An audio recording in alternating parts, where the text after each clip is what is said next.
Bueno, primero un resumen básico de anatomía para que sepamos de qué estamos hablando. El cérvix va a tener dos porciones, una supravaginal, que es el canal endocervical, que está en esta figura teñido de azul, y la porción intravaginal, que es la que nosotros vamos a ver y de la cual vamos a tomar muestra cuando hacemos el PAP y la colposcopía, ¿sí? Tiene una parte central que es el orificio cervical externo. Histológicamente el cérvix va a estar conformado por dos tipos de epitelios. Primero el exocérvix, que es un epitelio escamoso estratificado no queratinizante que contiene glucógeno, y el endocérvix, que es más que nada en la parte del canal endocervical, que es un epitelio cilíndrico simple aglucogénico. Y algo muy importante es la zona de transformación, que es esa superficie del cérvix que originalmente estaba ocupada por epitelio cilíndrico, que a medida de los cambios hormonales de la vida de la mujer se transforma en un epitelio escamoso. Esto es importante por el tipo de patología que vamos a encontrarnos después, y vamos a ver tres tipos de zona de transformación, que acorde a la edad del paciente o del momento de la vida que esté transcurriendo, es más común que tenga una zona de transformación tipo 1, tipo 2 o tipo 3. La tipo 1 es la que se ve completamente, y la tipo 3 la que no es completamente visible. Y la tipo 2 la que tiene cierto componente endocervical y que necesitamos hacer alguna maniobra o algo más para poder verla completamente. Este gráfico representa las distintas etapas del cérvix a lo largo de la vida de la mujer. La primera es una etapa prepuberal, que es una zona de transformación que no está todavía la zona de transformación, que tenemos la unión escamocolumnar original, porque todavía no sufrió ninguna modificación. A medida que va sucediendo la menarca y los distintos cambios hormonales, que pueden ser también parte del embarazo y demás, como vemos, la parte externa del orificio cervical se convierte en un epitelio cilíndrico, ¿sí? Entonces, cuando nosotros vemos el cuello con la colposcopía, que es de las imágenes que vemos a la derecha, vemos epitelio cilíndrico, y a medida que va progresando hacia la menopausia, que sería la última imagen, totalmente cubierto de epitelio escamoso nuevamente, ¿sí? Entonces la imagen colposcópica es muy similar a la primera. Bien. Ahora, lo que vamos a hacer nosotros es la citología cervical, que comúnmente conocida como Papa Nicolau, que en realidad es la tinción que usan los patólogos o los citólogos para ver las muestras, ¿sí? Es básicamente una toma de muestras de células del cérvix, tanto del cérvix como del canal endocervical, para detectar células, ¿sí? Se basa en la exfoliación espontánea o inducida cuando usamos un cepillo. La paciente va a estar en posición ginecológica, como vemos ahí en la camilla, se coloca un espéculo. La visión que tenemos en el espéculo es la imagen que vemos ahí, y tomamos las muestras. Esta imagen es una técnica de PAP en base líquida que acá en Argentina no usamos, pero nosotros usamos estos dos elementos para tomar la muestra. Lo que vemos abajo es la espátula de aire, ¿sí? que es como un bajalenguas, pero con esa forma. Se toma la muestra del exocérvix, y en pacientes que tienen zona de transformación tipo 3, o sea que el epitelio glandular no se ve cuando ponemos el espéculo, también utilizamos el cepillo que va introducido en el canal endocervical. De esta manera vamos a tener muestras de ambas células, tanto escamosas como glandulares, ¿sí? Generalmente dividimos el extendido en dos, puede ser como esa imagen arriba-abajo, o un tercio externo, un tercio medio, o sea, como cada uno quiera, para diferenciar las dos tomas, si es que hacemos tomas con cepillo y con la espátula de aire.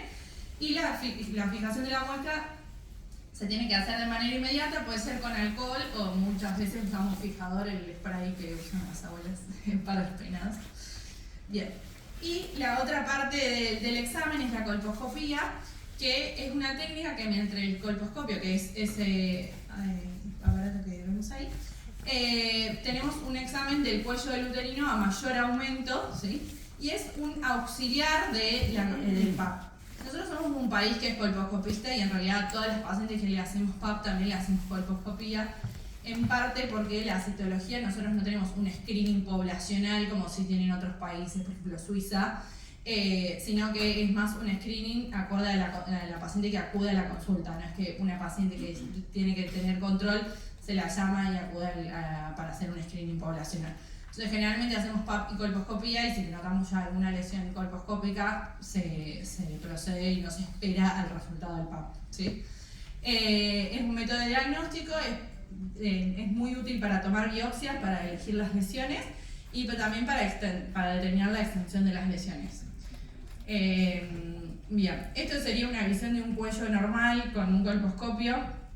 Si vemos lo que se ve a superior e inferior son las valvas del espéculo, las paredes vaginales y el cuello del útero con el orificio cervical. Bien, básicamente la técnica, vamos a insertar el espéculo, siempre puede haber un poco de mocos o se extrae ya sea con un hisopo con solución fisiológica o directamente con una torunda de algodón. Primero se examina con un patrón vascular que la luz del colposcopio es un filtro verde, después se coloca ácido acético y de ahí, si es necesario, se coloca el UOL y si es necesario también se toma una biopsia. Esas dos son imágenes colposcópicas. La superior es con una zona de transformación tipo 2, que ven que vemos la zona, se nota la diferencia de un epitelio rosado a un epitelio más rojo. Y la imagen inferior es una zona de transformación tipo 3. Esto es lo que vemos con el filtro verde, esto es totalmente normal porque son vasos de conformación normal. Los vasos cuando se ven anormales se ve como neovascularización, como nidos de vasos. Este tipo de ramificación vascular es totalmente normal. Y como dije, una parte de la prueba muy importante es la aplicación del ácido acético. ¿Esto qué va a hacer? Va a resaltar los patrones colposcópicos para detectar cualquier área atípica. Lo que hace el ácido acético es deshidrata la célula por una coagulación proteica. Entonces, cuando nosotros tenemos una lesión de alto grado o de bajo grado en el cuello del útero, en esa parte hay más cantidad de células, por lo tanto hay más proteínas. Entonces, las lesiones se ven blanquecinas, lo que se llama coloquialmente una lesión acetoblanca. Es importante destacar que esto es reversible, o sea, en un momento se va a ver blanquecino y si pasa un tiempo ya no, o sea que hay que poner el ácido acético y mirar inmediatamente. Y esto, por ejemplo, sería a la izquierda una imagen colposcópica normal después de la colocación de ácido acético y la imagen que vemos a la derecha se ven algunos islotes, como vemos acá, alejados de la zona de transformación de lesiones acetoblancas que no se ven si no colocamos el ácido acético. Esto se hace pensar en una lesión de bajo grado, ¿sí? Y después otra cosa que podemos hacer es colocar Lugol, que es el test de Schiller. Esto se hace más que nada para pacientes que ya sabemos que tienen una citología normal y para identificar las lesiones y tomar una biopsia del área más representativa. El epitelio escamoso se va a teñir porque tiene glucógeno. ¿Se acuerdan que es lo que dijimos al principio cuando vimos la histología? Y el epitelio cilíndrico no va a teñir porque no tiene glucógeno, ¿sí? El UOL se une al glucógeno. Y esto es totalmente normal. Entonces, en la imagen que vemos a la izquierda es un cuello normal con un test de Schiller negativo o iodo positivo porque capta, y lo que no capta es normal porque dijimos que el epitelio cilíndrico no capta, o sea, es totalmente normal. En cambio, a la derecha vamos a tener esa imagen que, como ven, hay sectores que debería haber epitelio escamoso, o sea, que debería captar perfectamente el Lugol, y hay islotes donde no capta. Entonces, por ejemplo, si en esta paciente yo tengo un resultado anómalo de un PAP, ahí voy a tomar la biopsia, ¿sí? Bien, ahora, ¿para qué utilizamos todo esto? Para screening de cáncer de cervix, sobre todo lo que es Papa Nicolau. Porque el cáncer de cervix, creo que ya han tenido clases, es el cuarto cáncer más común en incidencia y mortalidad a nivel mundial. Tiene una distribución muy desigual a nivel de distintos países según los recursos. Y realmente la alta tasa de incidencia representa la inequidad que tienen los pacientes a los diferentes programas que hay de screening e incluso al tratamiento. Y la mayoría, el 84% de todos los casos, se da en países de recursos limitados. En nuestro país, es uno de ellos, cada año diagnosticamos 4.500 nuevas mujeres y la cantidad de óbitos es mayor en mujeres de 35 a 59 años, o sea, mujeres en una etapa de la vida totalmente activa. Y en nuestro país, específicamente, es el tercer tumor más diagnosticado después de mama y colon. Esta imagen es para que comparemos el puesto que ocupa el cáncer de cervix en nuestro país versus a un país como Estados Unidos, por ejemplo, de altos recursos. Y esto es para que vean la mortalidad del cáncer de cuello, está en 4º lugar después de mama, pulmón y colon. Bien. Con respecto a los factores de riesgo, la infección por HPV es el factor de riesgo más prevalente, está presente casi en todos los tipos de cáncer de cuello. Y es el factor etiológico que más relación fuerte presenta con un carcinoma que tiene un riesgo relativo de hasta 500 veces. Si bien la infección es extremadamente común, solo una pequeña proporción de aquellas pacientes que están infectadas con el virus del HPV van a desarrollar cáncer de cervix. Esto es muy importante porque casi un 80% de los pacientes adultos activos en algún momento de su vida van a tener contacto con el virus, ¿sí? El virus del HPV se va a dividir en 3 grupos en base a su capacidad de desarrollar cáncer.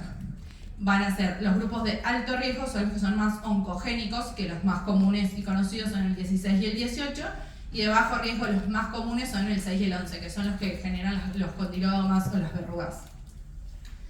Y la progresión desde que tenemos una infección por el virus del HPV hasta que se produce el carcinoma invasivo puede llevar aproximadamente 15 años. Entonces hay otros eventos que interfieren que no solo es la infección por el virus del HPV. Es por esto que es una patología totalmente pasible de tener un screening que sea efectivo, que el screening que podamos detectar esta enfermedad y tratarla durante un periodo asintomático. Este tratamiento va a ser superior a tratarlo cuando empiezan los síntomas y es muy importante realizarlo, ¿sí? Pero hay otros métodos de tamizaje, no únicamente la citología, sino también tenemos el test de HPV y lo que se llama cotest, que es cuando se realiza la toma de ambas, tanto de la citología como el test de HPV en el mismo tiempo. Eso es como se ve una citología normal. Y el test de HPV lo que nos permite es la autotoma. En 2011, desde 2011 a 2014, en Jujuy se hizo una prueba piloto acá en Argentina para determinar si realmente servía la autotoma y se vio que fue muy efectiva y se extendió a otras provincias como Neuquén, Córdoba y demás y está en proceso de seguirse extendiendo. La sensibilidad son pruebas muy distintas. La citología tiene una sensibilidad bastante baja pero muy específica, a diferencia del test de HPV que tiene una sensibilidad alta con un valor predictivo negativo altísimo, ¿sí? La toma de la muestra va a depender. El test de HPV tiene lo positivo que permite la autotoma, entonces podemos llegar a poblaciones más carenciadas o más alejadas y tiene un procesamiento de la muestra que es automático comparado con la citología. Este es un gráfico que compara hacer screening con citología o con test de HPV y vemos que a medida que avanza el tiempo del estudio a medida que avanza el tiempo desde que tenemos un estudio con resultado negativo, va aumentando la tasa de tener la enfermedad. Y como vemos, la citología, que es la curva negra, tiene mayor tasa, por eso se repite más seguido. En cambio, el test de HPV, como vemos, la curva empieza a ascender más o menos a los 5 años. Entonces, ¿el tamizaje cómo va a ser realizado? La prueba de HPV, como tiene esta capacidad que tiene un valor predictivo negativo alto, se puede hacer cada 5 años. Pero como dijimos que las infecciones por el virus del HPV son muy frecuentes en pacientes menores de 30 años, no tendrían indicación de hacer test de HPV porque tienen la probabilidad de positivo y que sea una lesión que tiende a regresar espontáneamente, entonces no tiene indicación. Se podría hacer a partir de los 30 años, cada 5 años. En cambio la citología sí, después de 2 citologías negativas, que vamos a hacerlas cada año consecutivo, se puede empezar a realizar cada 3 años. ¿Esto por qué es? Porque como dijimos que tiene baja sensibilidad, al hacer 2 anuales y después la próxima a los 3 años, aumentamos la sensibilidad desde un 40%, como dije inicialmente, hasta un 90%. Y después se repite cada 3 años. Y discontinuamos el test de HPV a los 65 y el PAP a los 70 años. Bien. ¿Qué pasa con los resultados? Cuando tenemos un test de HPV positivo, lo más importante que nosotros tenemos que saber es que la paciente tiene la infección. pero no quiere decir que tenga una lesión por HPV. Y como ya les dije, hasta el 80% de la población en algún momento va a tener la infección por HPV. Entonces lo más importante es tranquilizar al paciente, que se quede tranquilo, y hay que hacerle un triage con citología. Para esto se usa la prueba que les comenté antes, que era el co-test, que es hacer las dos muestras juntas. Entonces, primero lo que analizan es el test de HPV. Si el test de HPV es negativo, ni miran el PAP, ya está, se descarta. En cambio, si el test de HPV es positivo, ahí realizan un triage para ver si hay que hacer algo más o no. En cambio, la citología puede aportarnos. Puede ser normal, o sea, negativa, no se ve ninguna célula alterada, o podemos tener cambios citológicos menores y mayores. Esto es importante porque esto nos va a estratificar el riesgo. Los cambios citológicos menores pueden ser desde un LSI, que es una lesión que se puede controlar cada 6 meses, nada más, no requiere ninguna otra cosa, a no ser que sea un paciente inmunodeprimido o alguna cosa específica, o un ASCUS, que es una lesión escamosa de significado incierto, que puede estar dada, por ejemplo, por una infección, o las pacientes de menopausia que tienen atrofia vaginal también pueden tener un resultado ASCUS, entonces se puede tratar y repetir. Entonces también para brindarle tranquilidad al paciente. En cambio, cuando tenemos cambios citológicos mayores, que pueden ir desde un HSI, que es una lesión de alto grado, hasta un ASCH, que es una anomalía de células escamosas a favor de una lesión de alto grado, o directamente un adenocarcinoma in situ, ¿sí?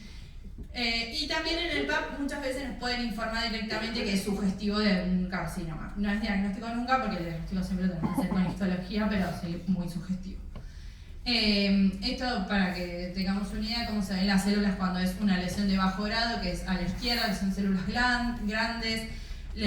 Los núcleos son anormales, con figuras mitóticas, con muchas figuras mitóticas y grandes, y en las lesiones de alto grado las células son pequeñas y los núcleos ocupan casi todo el tamaño celular. La relación núcleo-citoplasma está totalmente cambiada. El diagnóstico definitivo igual se va a establecer con biopsia, eso es lo más importante. Entonces, si tenemos una citología con resultado de cambios menores, vamos a decir, como ASCUS o LSI, o un test de HPV persistente, ¿qué significa? Que a una paciente le hice la prueba de HPV, le hice el PAP medio negativo y le volví a repetir a los 12 meses, como hay que hacer si es que tengo el PAP negativo, y le vuelve a dar positivo pero sin lesión, entra en este algoritmo diagnóstico. Lo más importante es hacer la colposcopía. Si en la colposcopía hay alguna lesión, biopsiar y se trata acorde al resultado de la biopsia. Pero si no hay ninguna lesión en este tipo de células, en este tipo de resultados, no hay ninguna lesión biopsiable, se puede repetir con citología cada 6 meses. O sea, no hay que hacer ninguna otra cosa extra. A diferencia de si tenemos estas lesiones que nombramos antes como cambios mayores, que también hacemos una colposcopía, si hay una lesión visible se biopsia y se trata como tal, y si no hay una lesión visible hay que hacer un estudio del canal, porque muchas veces, por ejemplo, como les explicaba antes, las pacientes con zona de transformación tipo 3, no se ve toda la zona de transformación, entonces puede ser que la lesión esté oculta. Y si ese estudio igual no está negativo, hay que ir a buscar porque en algún lado están las células, entonces generalmente lo que se hace es una biopsia ampliada o comúnmente conocida como cono. Bien, ¿alguna duda, pregunta de PAP? Bueno, paso entonces al siguiente tema. El siguiente tema es vacunas en la mujer adulta. Yo lo hice orientado a la parte de ginecología, como es este módulo que tienen, y vamos a ir de lleno a lo que es la vacuna del HPV. El objetivo va a ser disminuir la incidencia y la mortalidad por carcinoma cérvico-uterino, disminuir la carga de esta enfermedad y las complicaciones. ¿Cuáles son las vacunas aprobadas acá en Argentina? Son 3. La Cervarix, que fue la primera vacuna que hubo, que es contra los serotipos 16 y 18 del virus del HPV, que si repasamos son los de alto riesgo únicamente. La Gardasil, que es cuadrivalente, que además de los 16 y 18 suma los virus 6 y 11, que son los de bajo riesgo, pero de más tasa de circulación, entonces también previene contra los que son condilomas o lesiones de bajo grado. Y la nonavalente o Gardasil 9, que además de estas 4 suma otros serotipos más que son todos de alto riesgo. Entonces, con esta vacuna tenemos cubierto hasta un 98% de todos los serotipos del virus que generan el cáncer cérvico-uterino. Por calendario en nuestro país, las indicaciones van a ser mujeres de 11 años, nacidas a partir del año 2000 por el momento en el que se puso la vacuna en el calendario. Los varones, que esta vacuna se empezó a implementar en los varones 6 años después, así que varones de 11 años nacidos a partir de 2006. En esta población se va a dar una sola dosis hasta los 20 años y 2 dosis entre los 20 y los 26. Y cualquier persona de 11 a 26 años que sea inmunosuprimida. Inmunosuprimida por cualquier patología, puede ser por HIV, porque esté trasplantado, cualquier patología que requiera tratamiento inmunosupresor, con corticoides, cualquier enfermedad. En estas pacientes tienen que recibir 3 dosis de vacuna, ¿sí?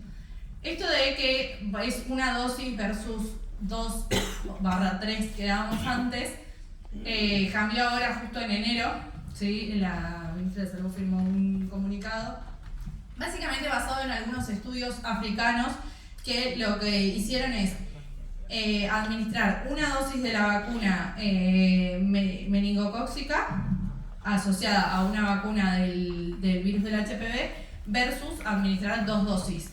Y vieron que la realidad es que no aumentó la tasa de prevención, o sea, no disminuyó la tasa de lesiones de alto grado ni las serologías para el HPV. Entonces, por este trabajo se puede aplicar una sola dosis. También teniendo en cuenta que si nosotros aplicamos una sola dosis, podemos llegar a más población y tener más efecto de rebaño también. Bien, esto es del calendario, pero hay pacientes que están fuera de lo que dice el calendario que también podemos vacunar. Aquellas pacientes entre los 15 y los 26 años, se vio que la vacuna va a tener una elevada eficacia para prevenir estas lesiones de alto grado o SIM3+, que le decimos que son lesiones de alto grado o más, o sea, lesiones de alto grado o cáncer cervical, independientemente del tipo viral, ¿sí? Ya sea que son los virus que previene la vacuna, o sea, el 6, el 11, el 16 y el 18, o algún otro virus, porque empiezan a tener inmunidad cruzada. Igual tienen elevada eficacia. El momento ideal para vacunar obviamente es antes de los 15 años, pero igualmente es eficaz hasta los 26. ¿Y qué pasa con las pacientes mayores de 26 años? Entre los 26 y los 45 años vemos que el riesgo de tener alguna lesión o alguna infección por HPV va aumentando con la edad y persiste en el tiempo, o sea, nunca disminuye.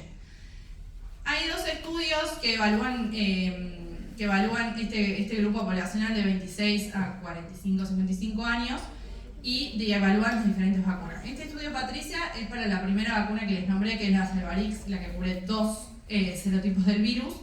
Se compararon 2 grupos poblacionales, hasta los 25 años y a partir de los 25 años. Se vio que todas se lo convirtieron con títulos de anticuerpos positivos. Obviamente las pacientes más jóvenes tienen mayor título de anticuerpos, pero esto no se vio que tenga una implicancia clínica, ¿sí? Porque también recordemos que la inmunidad es celular y tiene una eficacia del 98% para la población, la prevención, tanto de SIM2 como de SIM3, como de adenocarcinoma in situ. O sea que esto nos avalaría a darle esta vacuna hasta pacientes de hasta 55 años. Y este protocolo Future es básicamente un trabajo muy parecido, pero para la vacuna de la Gardasil, que es cuadrivalente, y se vio que la eficacia de la vacuna es igualmente efectiva en pacientes entre 35 a 45 años. Lo mismo, la tasa de seroconversión es menor, como ven, 91 versus 83%, pero tiene eficacia y genera inmunogenicidad para los virus del HPV, independientemente si la paciente tuvo exposición previa o no, porque la exposición previa genera menos títulos de anticuerpo que dando la vacuna. Eso se recomienda. Entonces, como dijimos, las pacientes entre 26 y 45 años siguen teniendo riesgo de adquirir nuevas infecciones por el virus del HPV. La eficacia de la vacuna es alta, cercana al 90%, tiene un buen perfil de seguridad, más que nada en el sitio de inyección no se vio otros grandes efectos adversos.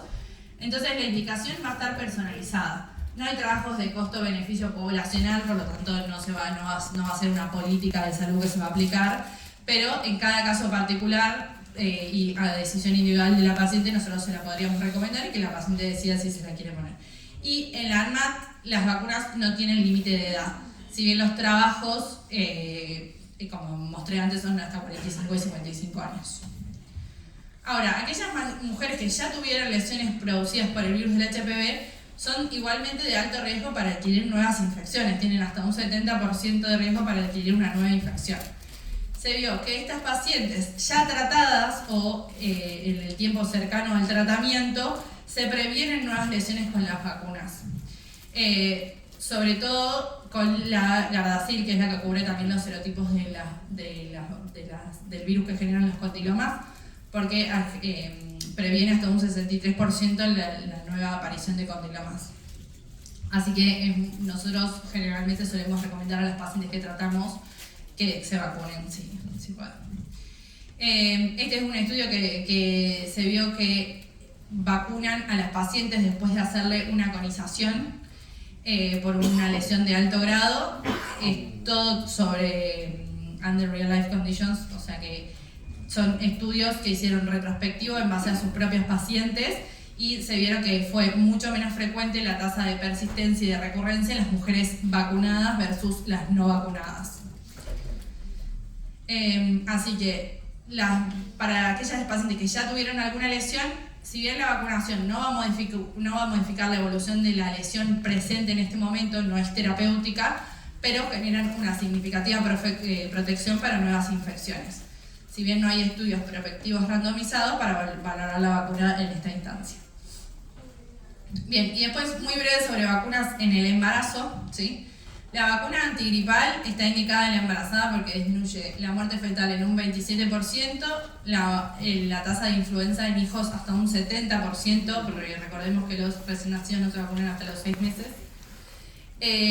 Reducen las internaciones en embarazadas hasta un 40%, no aumenta el riesgo de aborto y se puede indicar en cualquier trimestre del embarazo, pero es importante tener en cuenta la circulación viral. Por ejemplo, si tenemos una paciente que en diciembre tiene 10 semanas de embarazo, conviene esperar hasta que tengamos la vacuna nueva de la nueva circulación en marzo para darle esa vacuna, porque cuando su recién nacido nazca va a necesitar la protección para esa vacuna. Pero se puede dar en cualquier trimestre del embarazo. Después, la triple bacteriana celular durante el embarazo se tiene que dar también. Hay que aplicarla en cada embarazo, independientemente si la paciente ya está vacunada o no, ¿sí? Aquellas pacientes que nunca habían recibido ninguna dosis de doble adultos tienen que completar la serie de 3 vacunas. Pero el resto con una dosis de vacuna triple bacteriana celular en el embarazo están bien. Y ahora también se agregó nueva en el calendario la vacunación del virus sincicial respiratorio, que esto fue enero-febrero también, que es el principal causante de infección respiratoria aguda en lactantes y niños pequeños, ¿sí? La mayoría de los casos corresponden a cuadros leves, pero hasta un 30% pueden tener compromiso respiratorio como bronquiolitis o neumonía y desarrollar formas potencialmente graves. Entonces se indica una dosis de vacuna contra este virus entre la semana 32 y 36 para proteger a los recién nacidos durante los primeros 6 meses que tampoco se pueden vacunar. Bien.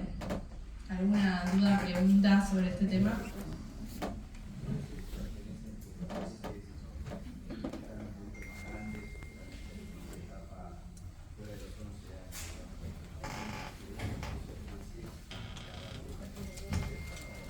Las pacientes que han tenido alguna lesión, en general sí. Sí, la vacuna es cara y tienen que recibir por lo menos 2 dosis, o sea que nosotros les explicamos eso para que tengan en cuenta en cuanto a lo económico. Pero las que han tenido ya lesiones, sí. De las que no han tenido lesiones, depende un poco. Algunas pacientes directamente te lo preguntan y te lo piden ellas, y otras prefieren aguantar eso. No sé decirte exacto, pero debe estar cerca de entre 250 y 300.000 pesos. Tienen algunos descuentos y demás, y las pacientes que han tenido lesiones por HPV, depende de la obra social. Si uno le hace una historia clínica un poco explayada, insiste un poco, por ahí tiene suerte y le cubren un 40%. Pero al principio no tiene cobertura. Bien, y después la última clase, el último tema que vamos a hablar es sobre el climaterio. Bueno, primero vamos a tener un par de definiciones, porque menopausia, climaterio, perimenopausia, ¿qué es todo esto? ¿Es todo lo mismo? ¿Es distinto? ¿Qué es? La menopausia es la pérdida de la actividad folicular, ¿sí? Es cuando la paciente no menstrua más, pero el diagnóstico es retrospectivo. Entonces tiene que haber pasado un año de la última menstruación, ¿sí? En cambio, el climaterio es todo un periodo que va desde antes de la menopausia hasta después de la menopausia, ¿sí? Puede durar hasta 10 años, que va desde que la paciente empieza con las alteraciones del ciclo hasta que tiene todas las manifestaciones de la atrofia vulvovaginal. Y la premenopausia son los cambios que se dan antes. Aquellas pacientes que ya pasan 3-4 meses sin menstruar, después menstruan, están 3-4 meses de nuevo, vuelven a menstruar regular 3 meses más, así como que no se les cumple el año, todo eso es la premenopausia. Se producen todos estos cambios. ¿Por qué pasa? Porque empieza ya a haber una sensibilidad disminuida a las gonadotrofinas y empiezan a tener ciclos anovulatorios, se acorta esa fase folicular y tienen bajos niveles de estrógeno y altos de la hormona folículo estimulante.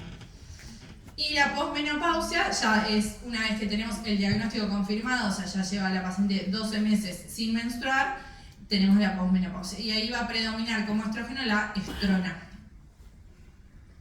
Y si hablamos de tiempo, se va a definir como menopausia precoz, o ahora que en realidad la llamamos falla ovárica precoz, no la llamamos más menopausia precoz, cuando se da antes de los 40 años.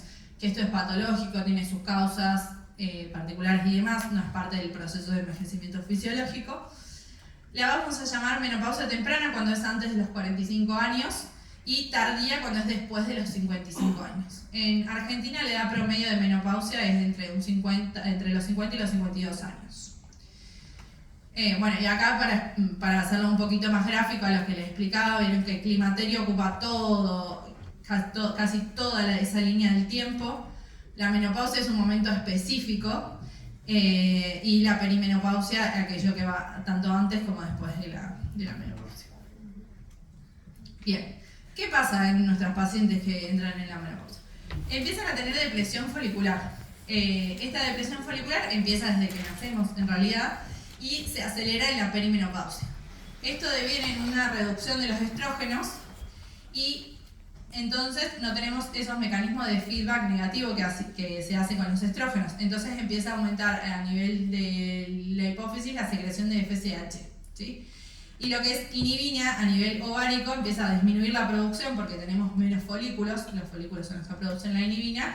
Entonces, al no haber inhibina, eso hace que la FSH se libere más. Bien, en el ovario específicamente, ¿qué pasa?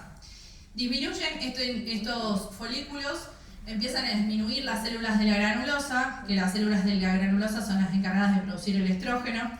Entonces empiezan a alterar las señales endocrinas, empieza a haber este compromiso en la síntesis de esteroides, entonces hay hipoestrogenismo y hay alteración en las señales de los factores de crecimiento. A su vez empiezan a haber estas alteraciones citoplasmáticas y nuclear de los ovocitos, por lo que tienen mayor riesgo de abortos y por eso también hay mayor riesgo de aneuploidías si es que se produce un embarazo. Y como podemos ver, los abortos espontáneos hasta un 50% son en pacientes mayores de 40 años, esta es la explicación. A nivel de los cambios hormonales que van a ser los que nos van a ayudar al diagnóstico, si es que no queremos por ahí esperar un año por cualquier causa que necesitemos tener un diagnóstico confirmado antes. La FSH, que es la hormona folículo estimulante secretada por la hipófisis, es el marcador que va a predecir el estado menopáusico, acompañada de los estrógenos, ¿sí? Como dijimos antes, en la premenopausia el estrógeno que circula es el estradiol y en la posmenopausia el estrógeno. Entonces al paciente nosotros le vamos a pedir en el laboratorio estradiol. Si el estradiol tiene menor a 20, es diagnóstico de menopausia.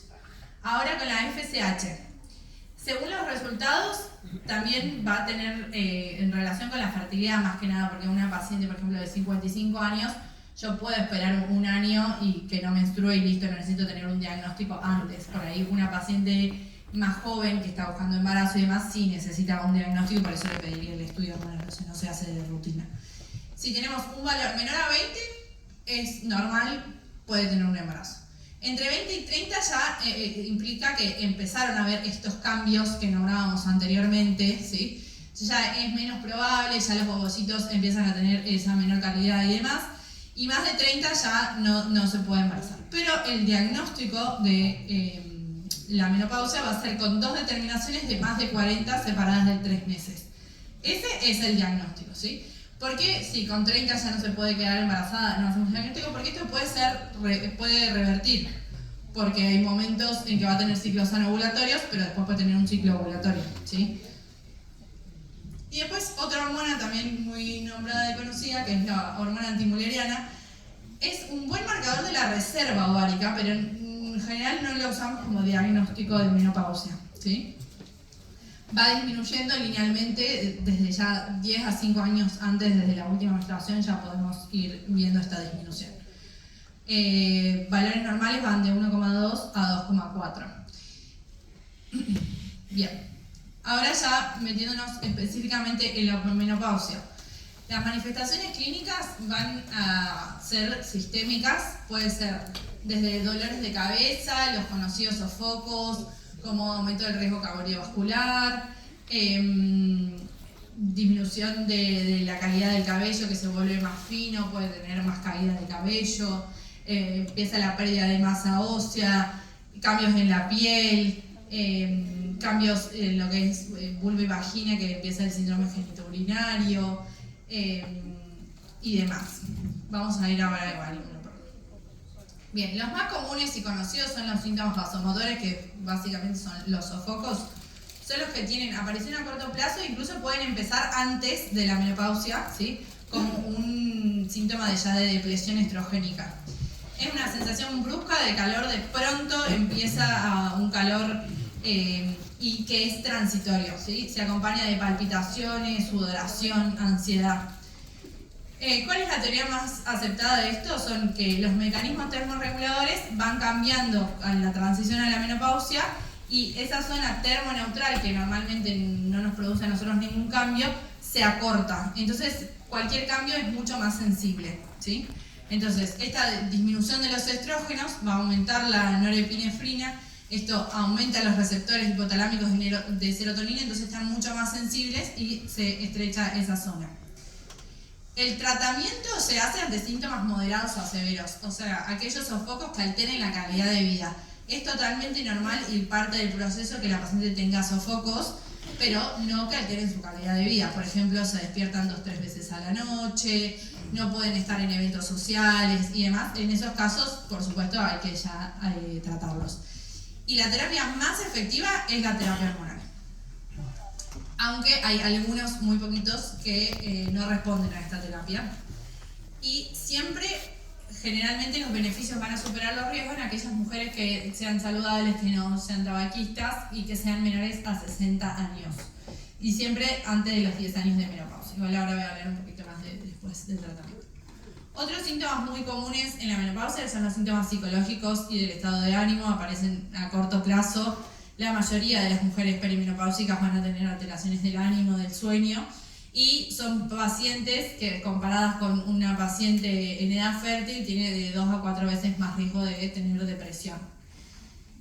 La terapia hormonal puede ser un tratamiento efectivo ante estas pacientes, pero por ahí no es la primera línea de tratamiento. Y debemos tener en cuenta que la terapia hormonal de la menopausia iniciada después de los 65 años va a incrementar el riesgo de demencia, por eso no se indica después de esa edad.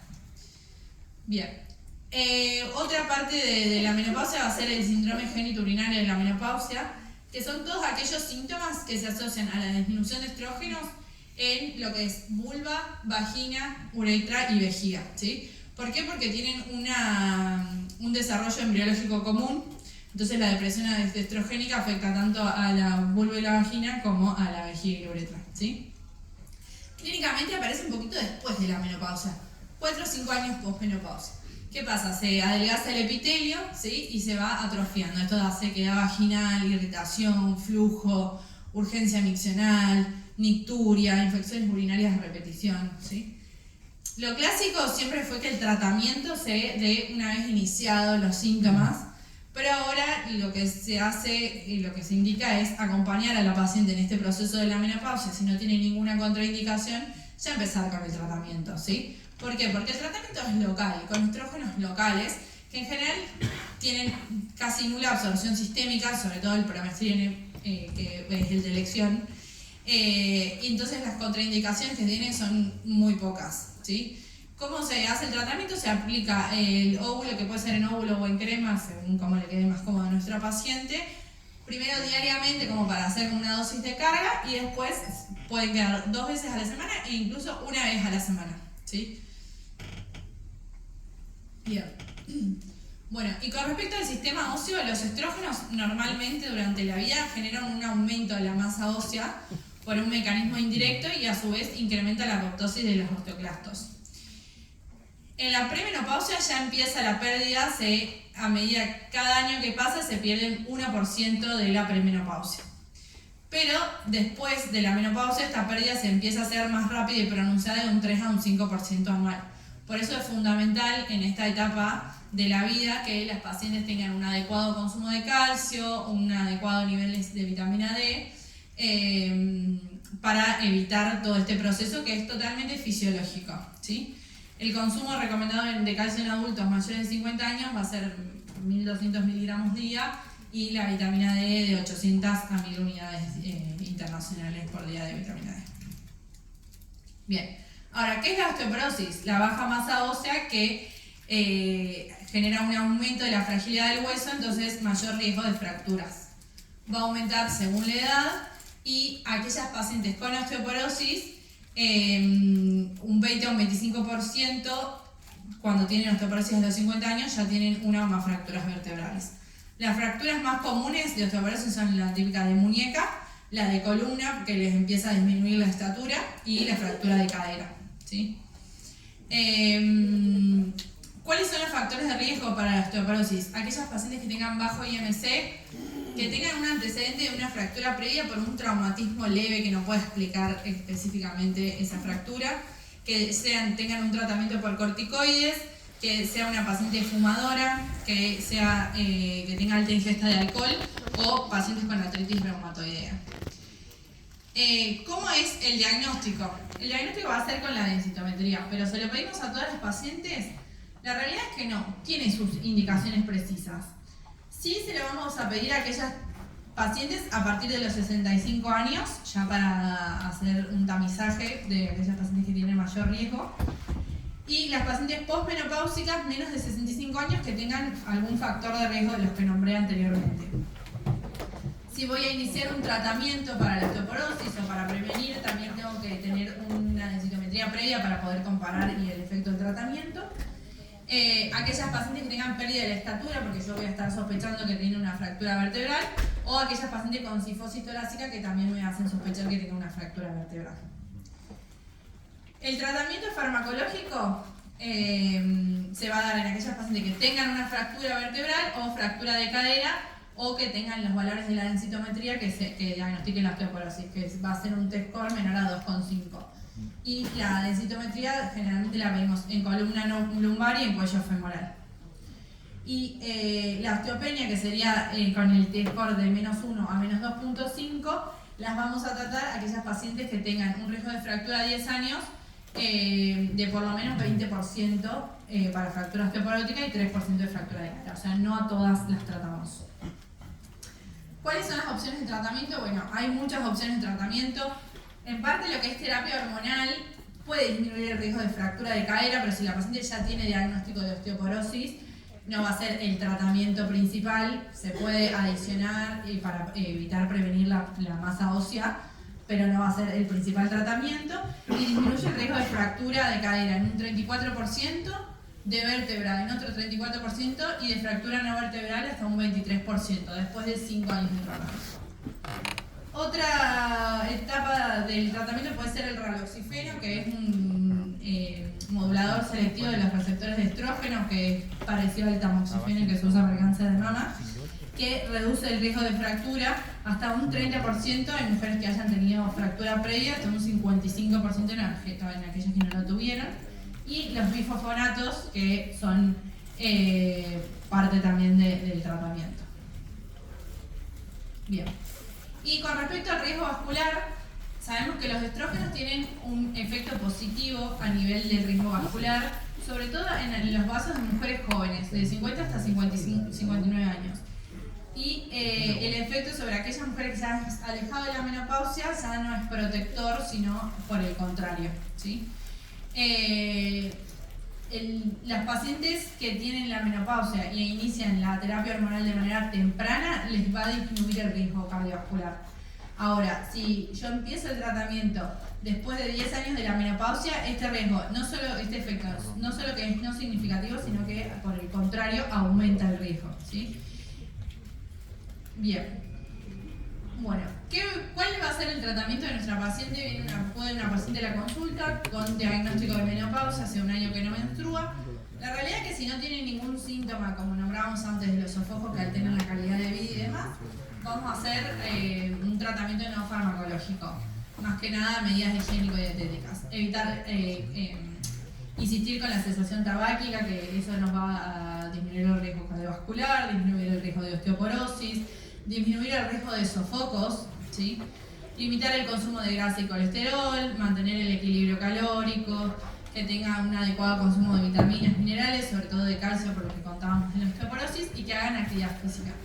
Todas estas medidas también se pueden usar como parte del tratamiento. Cuando hablábamos de sofocos leves, aquellas pacientes que por ahí cada tanto tienen un sofoco y no lo quieren tener más, pueden empezar a evitar estos. Y también va a haber algunas conductas que van a preceder a los sofocos, por ejemplo, tomar café, tomar alcohol y demás, y también lo pueden disminuir, ¿sí? Ahora, ¿cuándo vamos a indicar tratamiento hormonal? Aquellas pacientes que tienen los síntomas vasomotores moderados a severos, cuando tenemos el síndrome genitourinario, que igual ahí el tratamiento va a ser con estrógenos locales, no a nivel sistémico, y para prevención de la osteoporosis, por ejemplo, en pacientes que tienen una menopausia temprana y por ahí que haya tenido bajo IMC o algún otro factor de riesgo asociado, ya esa paciente, para evitar que tenga esa pérdida de masa ósea acelerada que tienen en esa etapa de 3 a 5 años de la menopausia, también le voy a indicar, ¿sí? Y tiene que ser dentro de los 10 años de ocurrida la menopausia. Todos los beneficios de la terapia hormonal son en esta etapa, ¿sí? Después ya no tienen beneficios, sino que los riesgos superan los beneficios, ¿sí? Y también con edad menor a 60 años. Contraindicaciones. ¿Qué pacientes no van a poder recibir terapia hormonal por más que tengan una indicación? Aquellas pacientes que tengan sangrado vaginal sin diagnóstico, sobre todo porque podemos estar hablando, por ejemplo, de un cáncer de endometrio, entonces es una neoplasia estrógeno dependiente, no puede recibir. Aquellas pacientes que tengan disfunción o enfermedad hepática, porque los estrógenos tienen metabolismo a nivel hepático, que tengan historia de trombosis venosa profunda o una embolia pulmonar, porque los estrógenos ya sabemos que aumentan el riesgo, ¿sí? Que tengan trombofilia por lo mismo, alguna hipertensión que no esté tratada, o sea, si la paciente tiene hipertensión controlada puede recibir tratamiento, cualquier historia de una neoplasia de estrógeno dependiente como cáncer de mama, cáncer de endometrio, y que tenga historia de enfermedad coronaria, ACV o AIT por el mayor riesgo de trombosis. Y vamos a ir viendo el tratamiento según nuestra paciente y cuáles son los síntomas por los cuales estamos indicando el tratamiento. Entonces, con la dosis mínima que yo le pueda dar para que no tenga más ese síntoma es suficiente para tener el objetivo, ¿sí? ¿Cómo puede ser el tratamiento? Puede ser sistémico, local, transdérmico, puedo darle estrógeno solo, puedo darle estrógenos con progesterona, ¿sí? ¿De qué va a depender? Del síntoma. Como local vamos a usar más que nada para el síndrome genitourinario de la menopausia, no tiene otra indicación. Sistémico o transdérmico lo voy a elegir básicamente porque cuando doy el estrógeno transdérmico me salteo el primer paso hepático, entonces por ahí pacientes que tienen litiasis biliar o disminución de la absorción, le puedo dar vía transdérmica, ¿sí? Y si doy estrógenos o estrógenos con progesterona va a depender únicamente de si la paciente tiene útero o no. Si la paciente no tiene útero, le doy estrógenos solos, ¿sí? Y si la paciente tiene útero, le doy estrógeno y progestágenos. ¿Por qué? Porque si yo a la paciente le doy estrógenos sin oposición de progestágenos, aumenta mucho el riesgo de cáncer de endometrio, que lo disminuyó dándole progesterona. ¿Y por qué aquellas que no tienen útero le doy lo mismo y listo, más simple? No, porque los progestágenos son los que aumentan el riesgo de cáncer de mama. Entonces, si la paciente no tiene útero, perfecto, me ahorro el progestágeno que aumenta el riesgo de cáncer de mama y listo. En cambio, si tiene útero, tengo que proteger el endometrio y equilibrar un poco esos riesgos, ¿sí? Bien. Los esquemas, la verdad, hay 1.000.000, son muy variables, así cortito. En la perimenopausia le puedo dar anticonceptivos hormonales y los esquemas combinados con un intervalo libre. Porque ese intervalo libre es como las pastillas anticonceptivas, vieron las que tienen otro color, que son placebo, y van a hacer que la paciente sangre. ¿Por qué? Porque está en la perimenopausia. Entonces está con esos ciclos irregulares y demás, todavía no tiene diagnóstico postado de la menopausia. Cuando la paciente ya está posmenopáusica, hacerla menstruar puede ser un problema porque no sabemos si es un síntoma de alguna otra enfermedad y demás, y entonces evitamos ese intervalo libre, ¿sí? Estos son todos los tipos de esquemas que podemos usar. Cuando usamos anticonceptivos es lo más fácil porque ya vienen juntos, ¿sí? En cambio, si tenemos que elegir las dos drogas por separado, lo ideal, en general, que solemos usar más en la práctica diaria, es el gel de estradiol, ¿sí? Que se colocan 2 push de un gel que va vía transdérmica, ¿sí? Y si le tengo que agregar la progesterona, uso unos óvulos de progesterona micronizada, ¿sí? Eso es el estándar más común. También vienen algunas pastillas que ya vienen juntos, eso se puede ir manejando, ¿sí? Acorde a la paciente. Y después hay otros tratamientos no hormonales que podemos usar, que ya van a ser terapias como por ejemplo los GIRS, clorinina, gabapentin, propanolol en el caso de los sofocos cuando se asocian a palpitaciones, ¿sí? Y fitoterapia también podemos usar. De elección para estas terapias no hormonales es la paroxetina, ¿sí? La paroxetina en una dosis de 7.5 no tiene, ni siquiera llega a tener una dosis antidepresiva y generalmente es efectiva contra el 90% de los sofocos, de las pacientes que tienen sofocos.